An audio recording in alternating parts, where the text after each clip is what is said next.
Hey everybody, it's Jason Blah here, and today I want to talk to you about one of the most dangerous foods that people eat oftentimes because it's considered to be a healthy food, but in fact, even as someone who's a flexible dieter, it's one of the foods that I would tell you that has to be eaten in extreme moderation, and if you're a pregnant woman, you shouldn't be eating it at all. And that food is tuna.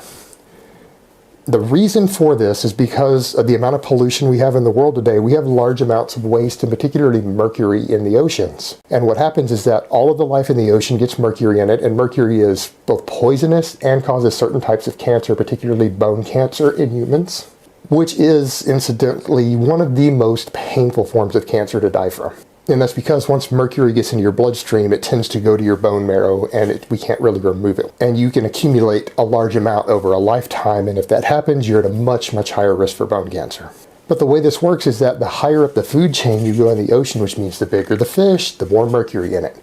And a lot of people don't realize because they see these little cans of tuna, but tuna are enormous. I mean, a big tuna can be 10 to 12 feet long. This is an enormous fish. And they eat other fish that ate other fish that ate other fish. So the higher you go up the food chain, the higher the mercury content per ounce of meat.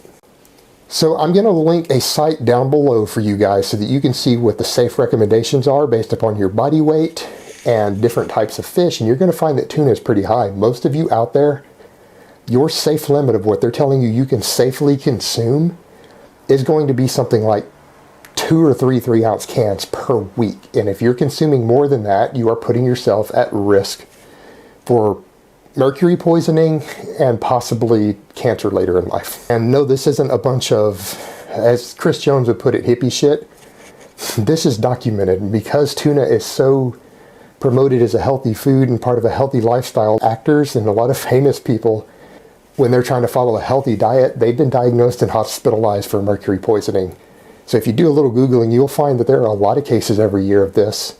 And you will find that even some famous people and actors that you know on TV or movies have actually had mercury poison and had to be put in a hospital for it from eating too much tuna while trying to prep for an acting role to get a little thinner and leaner.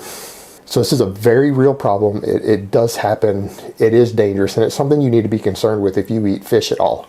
But particularly the tuna, because it takes very, very little tuna to reach a point to where you're actually at risk here.